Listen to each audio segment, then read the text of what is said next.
We sell it to the trust on an installment sale. We get a promissory note back from the trust saying they will pay us 8% interest on the $1 million that went into the trust or whatever it was. And it can be paid monthly, quarterly, annually, however you want to set it up. As the creators of the trust, you're allowed to dictate the terms of the note. And then we get to appoint a trustee, and the trustee runs the trust, and then the trustee can invest the money. At our suggestion, the trustee will usually invest in what we suggest to invest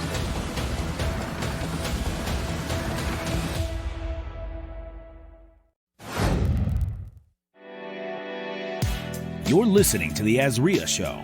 If you're looking for quality real estate investing information that you can trust, you've found it.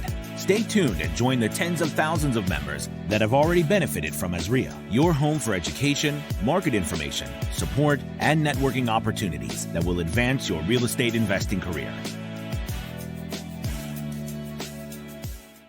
Hello, welcome to another episode of the AZREIA Show. I am your host, Marcus Maloney, and we have our co-host, Mike Del Prete, and Executive Director. How you doing, Mike? Wonderful. Excited to be here. Excited for our conversation with Todd. And our focus is always to inspire and to help real estate investors one property at a time. And then we have our guest today, Todd VanMeter, who hails from North Georgia. He has an extensive background, real estate through his blood, true and true, 40 years investing. He's a builder, redeveloper, did creative finance deals, rent-to-own subdivisions he's developed, syndications, quite a bit. So I just want you to get ready and take your notes, because we're gonna spread our wings on today and talk about quite a bit. So, Todd, how you doing today? How are you, sir? I'm doing wonderful. It's great to be with you. I appreciate the opportunity to share some information that's hopefully helpful to the listeners. Yeah, thank you so much for being here. And not often do we have someone that's been in real estate for over 40 years. And I know that your experience, you have a lot to share with us. So let's go back. Let's take it back very briefly. How did you get into real estate, and what did you do like during those initial years?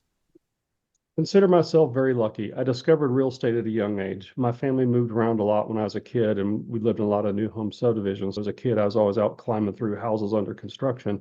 When I was about 18, 19 years old, I started working in construction, helping builders, and after school doing things and with builders and helping them on the job site and stuff. And I just developed a love for being around houses. So I actually went to college and majored in real estate and worked 3 jobs, mostly in real estate. While I was in college, I worked for property managers. I worked for builders. I actually worked as an on-site property manager for a year and a half in a 500-unit apartment complex. That'll teach you a lot real quick. Yeah. When you live amongst the residents, 24/7, 7 days a week, you see and hear it all.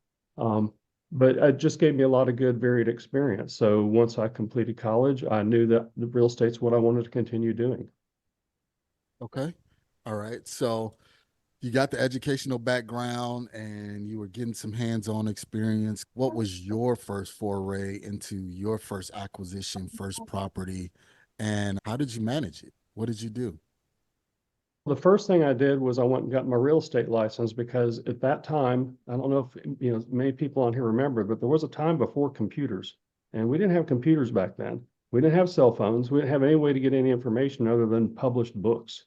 So I thought, I got to get my real estate license so I have access to those published books, so I can see what's available to buy, so I can try to find deals.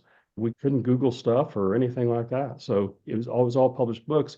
And the amazing part is that when the day those books became available, they were obsolete. That information had gone to print 3 to 4 weeks before the book was available. It was already obsolete. You drive out to look at a property, and half the time it was already under contract or something else by the time you looked at it. So I got soured on that because it was so slow, and I got to see a house. And, I love this neighborhood. I looked at the house and go out there, and it's already under contract. So, I decided I would do it a different route. So I started looking for lots that were available, because lots don't sell nearly as fast as houses do. And I had grown up around new homes. So I started buying lots and building houses on the lots. And that's how I got started into new home construction. And I've built a couple hundred houses from scratch now. So that was probably my biggest impetus to starting. Okay. Now, where did you get the builder experience from? Because you don't go from just looking at houses to then just building them. So where did that experience come from? I'd worked for 3 or 4 different builders while I was in college, helping them with a lot of their punch out stuff, fixing things that were wrong with the houses, meeting their subcontractors on the job. And just in that, after 4 or 5 years of working for other builders before college and during college, it gave me the confidence that I could do what they were doing. Because I'd been around it enough, and I'm always just been like a sponge. I ask my parents, ask my sisters, I'm always asking questions. And so everywhere I was, every job site, I was always in questions. How are you doing that? Why are you doing that? Was there a different way to do that? Why do you do it that way? So I was always soaking up the information. And I had the confidence. I've always been some call me strong-willed, strong-headed, strong-minded, whatever you want to call it, stubborn. Hmm. And so I just knew I could do it. I figured if and actually the very first house I built, I hired 2 guys and we actually framed it. We roofed it. We put the siding on it. We put the cabinets in. We painted. We did over 50% of the labor in it ourselves with our own hands. And there's no better way to learn than that. Just be out there with a hammer in your hand. And Yep. and the main reason I was doing it that way, it was less expensive. And when you're starting out, I had nothing. I was trying to save every dime I could. So I'd days, nights, and weekends, I'd be out there doing as much of the work as I could to get it built. I think that's a great point, man. I think we miss that a lot in today's age where it's you went and worked for someone, you learned the craft, you learned from their mistakes, right? And then you went out and did it yourself and Yep. you got that hands-on experience. I think people look for the fast way sometimes, right? Just want to be the entrepreneur, just want to jump in and get big, so to speak. But I think that's what we need more of that apprenticeship, internship stuff in our business. Yeah, that's what it used to be. There was apprenticeships and a lot of things that you could do. And like even to be a butcher at a meat shop and stuff like Mhm. that. And you just don't see those kinds of programs. If they're still there, they're certainly not promoted or being talked about much. And that's sad because there's some really great trades and some really great careers out there that people could be doing because college is certainly not everybody, and college has gotten ridiculously expensive. Yeah, and like you said, Todd, and I second what you're saying, Mike, is that proximity is power. When you're around those crafts and those trades, there's certain things that you pick up that you can't learn by sitting in a desk, sitting in a classroom, or online. There's certain conversations, like you said. Why did you do it that way? Why did you sweat this pipe this way versus this way? Or why did you run it this way versus that way? And that's how you really become a master craftsman, is by years of experience and years of hands-on in the dirt, in the muck, in the mire, and really learning it. So that's how you became a master builder. And you built over how many houses, Todd? We've built about 150 so far. Okay, so 150 houses. And a lot of people in this day and age will say, okay, let me sit down at a computer and let me see how I can learn how somebody else is building a house, versus saying, you know what? Let me go out here and not get paid and just really learn that craft and then pick it up from there and learn how to do it. So building those houses, Todd, was it right there in your own backyard, or was there competition from other builders? What was going on during the real estate market during this time? That was in 1990, and we were in a bit of a recession at that time. 89 to 90, there was a recession going on. And so I've been through 5 recessions now with my businesses. And recessions are a great time to start a business because there is less competition going on. So it made it easier for me to get some good subcontractors for the trades that I needed. For example, my electrician on that very first house has wired all but 1 or 2 houses that I've built for the last 30 some years. Wow. And my plumber that I started with on that house did all my plumbing for about 17 or 18 years until unfortunately he got bad health and then eventually passed. And so I had to switch to a different plumber. But I've got some great people during that time. Just because of recession going on or because interest rates are high, sometimes that's the best time to start because there's not as much competition because you got a lot of people saying, oh, I don't want to buy a property now. Rates are too high. You don't have as many. Ask any agent. They're not getting 10, 20, 30 offers on every property the same day it gets listed like they were a couple of years ago. A couple of years ago, the rates were low, but you couldn't get a house because there was multiple offers on them in the first hour it got listed. I So think true. today's a great time to be buying and being invested. But I started 90 and I literally bought the lot next door to the house my wife and I were living in went up for sale. and I made an offer on it and bought it. So it was literally in my side yard that I did my first house. So a I question, could like, walk out my garage and across my front yard and I'd be at the job site. that's amazing. So what about the people that are like wanting to get in the business, or maybe they've been in the business, and you always hear, hey, it's cheaper to fix and flip a house versus the cost to build a house. Like, how does someone even pick which way they should start or go? I think a lot of it depends on your personality and your interest. Hmm. What excites you? What do you want to do every day? You know, for some people, I hear from a lot of former rehabbers, their biggest complaint is everything was a mess. It's just dirt everywhere. Everything, I tear out a piece of sheetrock and there's rotted wood behind the wall. And that kind of stuff would disgust them. If that disgusts you, then rehabbing is probably not for you. But there's other guys have been rehabbers and do very good at it, who they pull out and see rotted wood and they said, I'm going to make a lot of money on this house. I used to hear a real estate agent tell a story. Talk about the dead dog house. He got a call from another agent saying, would you come make an offer on this house? I can't sell it. And there was a dead dog in the living room. And he said, nobody will even go in the house. It smells so bad because this dead dog is in there. They're like, I'm not looking at that house. And so he said, dead dogs make you money. And he bought that house cheap because nobody else would make an offer on it. Got the dog removed, got the smell out of there, and made a lot of money off that house. So it's like that. You need to find what suits your personality. And some people like brand new everything.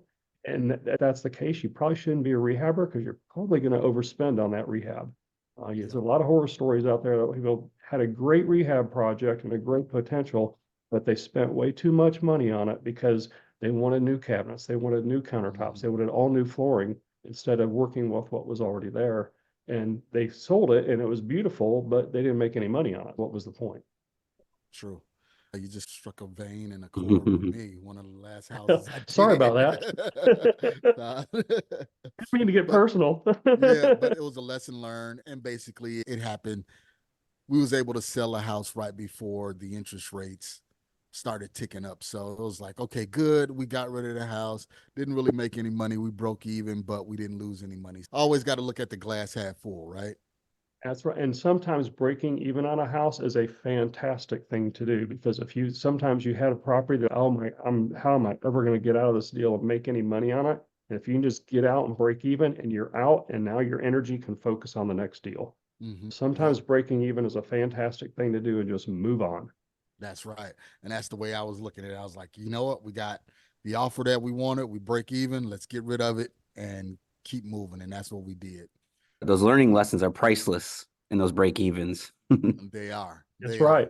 You remember those lessons, don't you? You do, for sure you do. Yeah. One thing I do want to tell people though is when you have those lessons, the best thing to do is just get back on a horse. Don't sit there and Yeah. dwell over those lessons. Don't look at the mistakes that you made. Yes, you want to analyze everything, but you want to say, okay, the best way for me to get back out there is just to go and buy the next house and get right back to it. And that's what I did. And Todd, with you were building these houses and doing these buildings.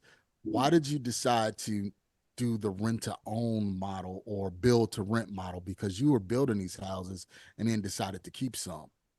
Well, thanks for asking that question because that's not something I get to talk about very often. But I started building in 1990, and in 1994, I decided to start putting some of them up for rent, the brand new houses. And the main impetus was one of the customers I built a house for, one of the first custom homes I did, built them a 3-bedroom house, nice little house. And 2 years later, they called me up and told me that they needed me to build them another house. Could I build them another house? I said, what? I just built you a house 2 years ago. Wife was pregnant. They needed a 4th bedroom. The house wasn't going to work anymore. So I built them a second house. And when they sold the first house I built them, it had been 2 years. They made more money in that 2 years of owning that house than I made building them the house. And it took me 5 or 6 months to build the house. We built it in the middle of a blizzard that year. And I did 5 and 6 months worth of work on it, but they just owned it and made the payments for 2 years and then sold it. And they made more profit off of that. And it was all tax-free profit. Right. Then they made about 3 or 4 times X after tax what I made building the house. And a little light bulb went on. I said, I need to start keeping some of these houses. I'll make a lot more money. And that's the bad thing about flipping That's a bad thing about just fix, even if you're just doing a little bit of rehab or light rehab, or even if it's a gut rehab and you sell it within 12 months and you're a dealer, you're paying close to 50% tax on all that gain. And so I started studying tax law back in the early 90s and saying the best way to get ahead is to lower the amount of tax you pay on every dollar that you make by keeping a house long-term in at least 2 years and then selling it. Your tax rate gets cut about a half if you sell it and do pay the taxes. And then there's other strategies that I also teach where you can sell and defer all the taxes and roll the money into another investment. It was some of those reasons why I start keeping them and keeping them long term. So you're talking about the 31, I'm assuming, or? A 1031 is one method you can use. There's also a 721 UPREIT that you can use. And then there's another technique where you can use a trust and you can do an installment sale to the trust.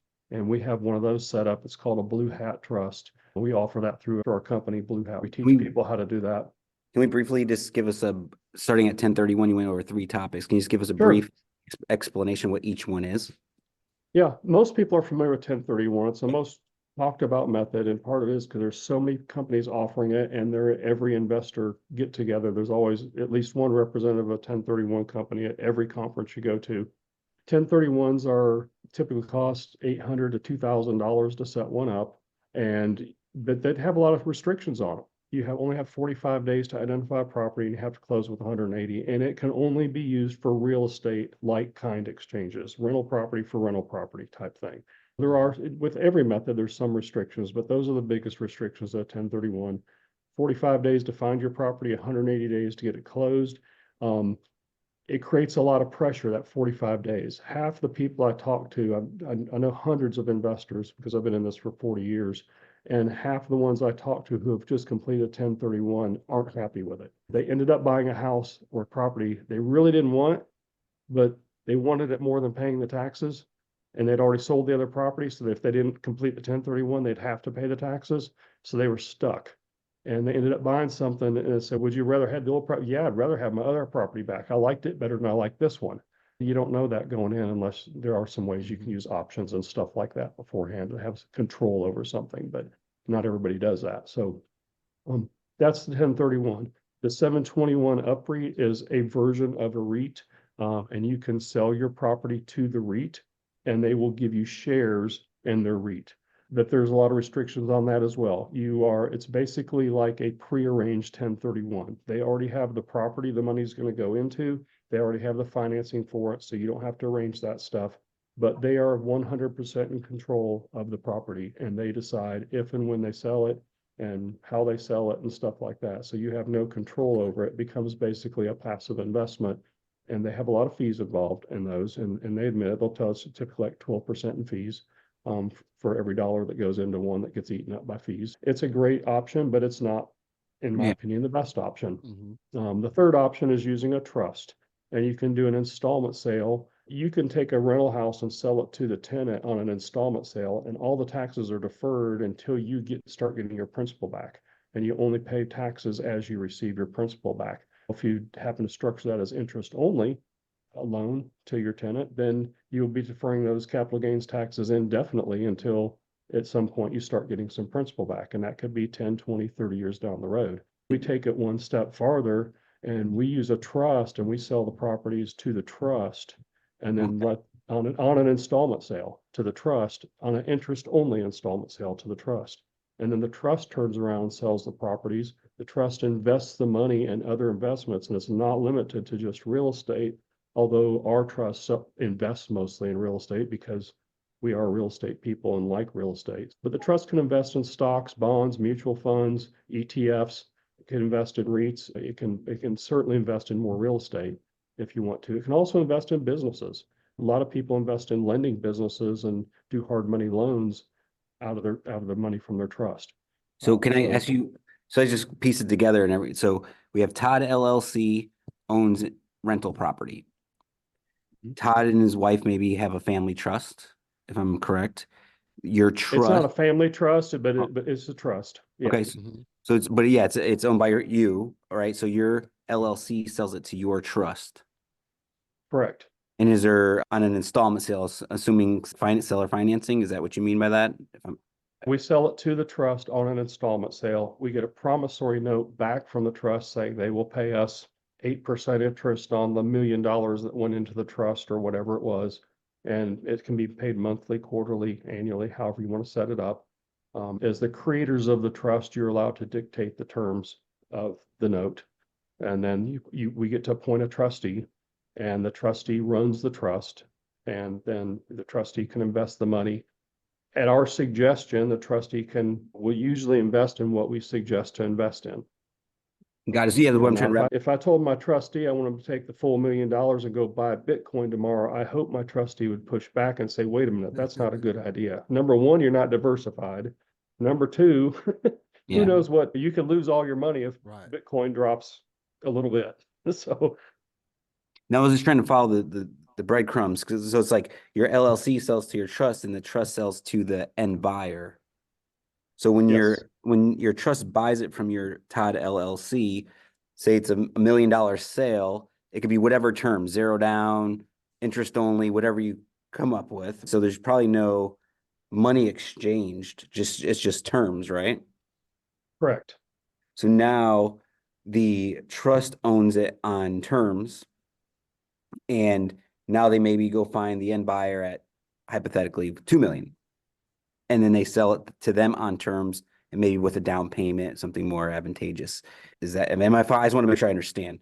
Yeah, that's basically exactly how it works. Most of the time, the trust sells it to the end buyer. It's typically about the same exact price of what you sold it the trust for, because you Okay. want to maximize how much of your profit goes into your trust and how much your promissory note is, because you are relinquishing control of your properties to the trust. You have no control over them anymore. Mhm. Your only access to that money is from that promissory note that the trust gives back to you. So you want to maximize that so you can maximize your return for your years of hard work of building those properties up and that type of Interesting. thing. So, Yeah, That's that's awesome. great. Yeah. Todd, who is somebody that should do a strategy like that? Because I know you well, said with your service, Blue Hat, you guys do it. uh, So is there a right. particular client that you look for in order to do this with, or what's that about? Obviously, anybody who's wanting to exit, like my wife and I, after 30 plus years of doing property management, we decided that I'm about to turn 60. I plan to live to past 100, and I don't want to be managing properties when I'm 80, 90, and 100 years old. My original exit strategy was I'll keep all these properties. When I die, my kids can inherit them at a stepped up basis, and then they can turn around, sell them, or do whatever they want. As we are living older and older now, and our potential, for health and longevity is increasing. I know a lot of investors who are in their 80s and 90s and still have their rental houses, and they're struggling to manage them in some cases. And their kids a lot of times don't even live near them. They've moved Right. off to, one example is kids are one's overseas somewhere and one's up in New England. They're not around to help them with anything that needs to be done with the houses. It becomes a struggle if you start to have health issues to manage these properties, because it's even a struggle for some people. They get in that age to go out and meet somebody just to sign a lease and do that type of things, because maybe they can't even, are struggling to drive. This is a great exit strategy for somebody like that who's had properties for a long time. They're getting older and they're maybe starting to have some health issues. They're having health issues and they're not that much older and just struggling to manage their properties.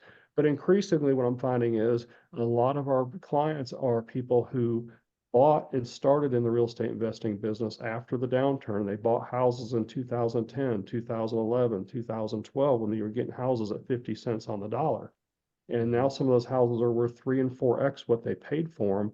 And they're scattered all over. And one guy I had lunch with him last year. He said, were old houses when I bought them, and they've just gotten older the longer I've kept them. And I'm tired of all the repairs. I'm tired of the calls from the tenants. And what I really like is I really like managing my 3 Airbnbs I have. He said, those are fun because when I go visit those, I'm in Gatlinburg, Tennessee, or I'm at the beach somewhere Yeah. visiting my property, and that's fun and that's exciting. So he's exiting, he's selling his houses, he's taking all the profits, putting it in the trust to defer the tax, and then he's reinvesting the money into brand new build Airbnb properties in places he wants to go with his family.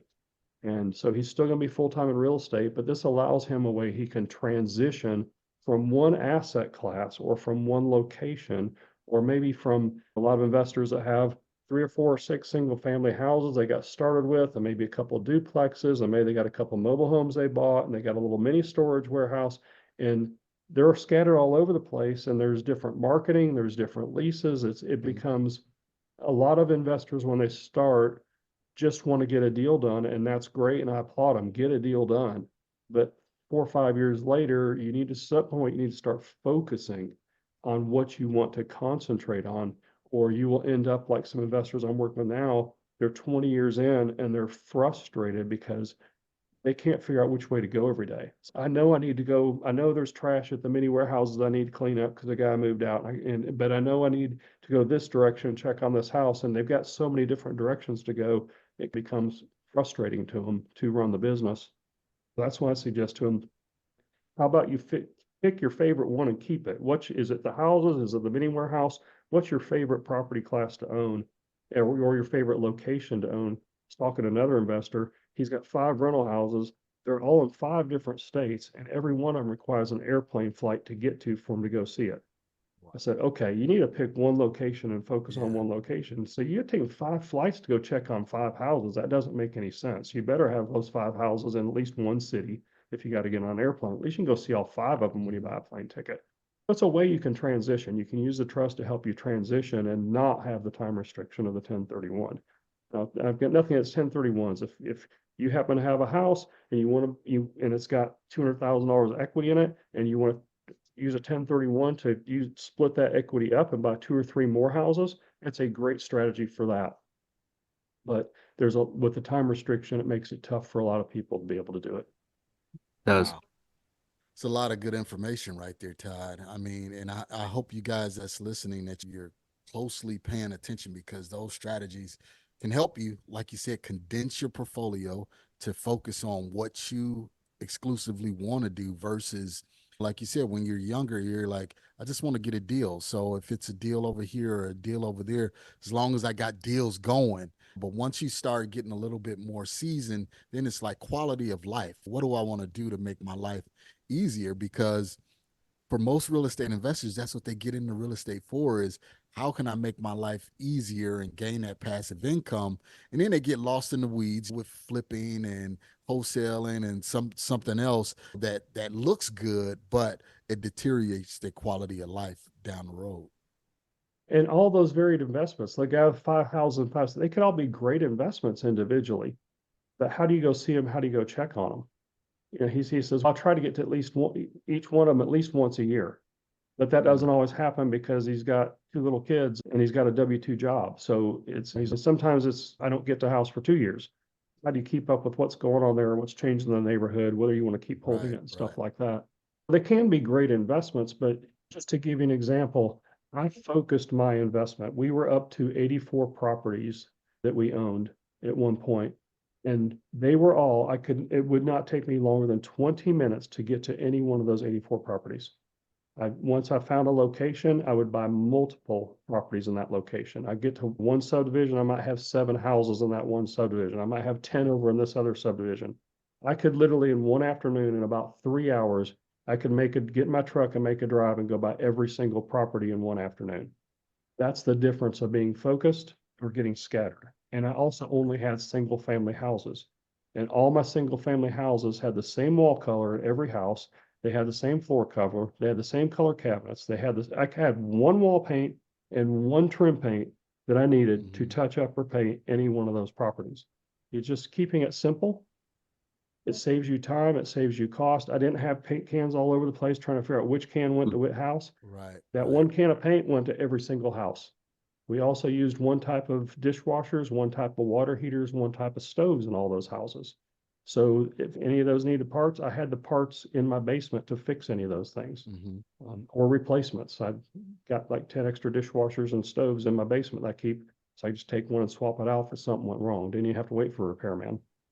So just a lot of things you learn with time. Over time, you learn these things because time is your most precious commodity. So if my houses had been all over Metro Atlanta, and this is how I honed in on the strategy. I've worked for a builder in Atlanta back in 1984, and Atlanta was about half the size it is now back in 1984. But I worked for a builder there, and my job was, as I was the warranty guy. If people moved in and there was something wrong, I'd have to go find out if we were responsible for fixing it or not.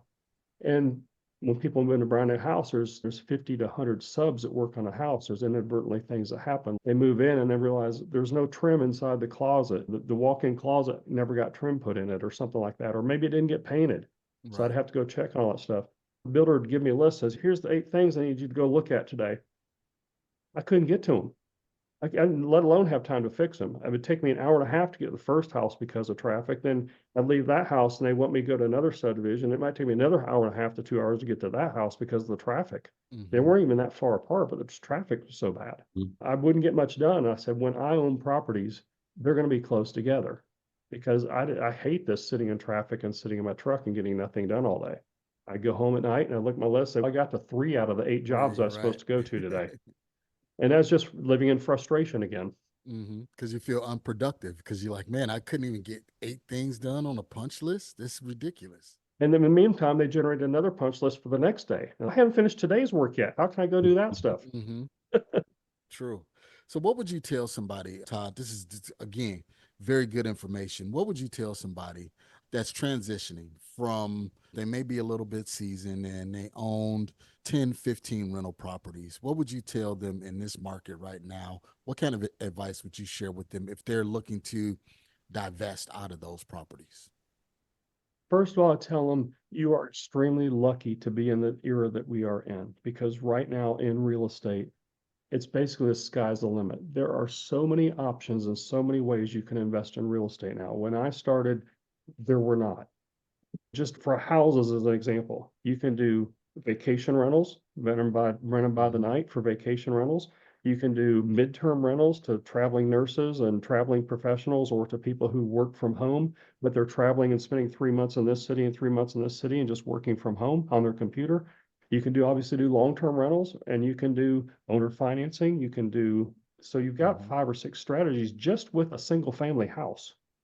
And that doesn't count many warehouses and mobile homes and syndications where you pool your money with your buddies at work and you all buy a property together and things like that. What I tell people is pick the strategy that really suits your personality and that you really think you'd like, and for a long time, because when I got my first properties and bought that first lot in 1990, I couldn't imagine what it'd be like 40 years later.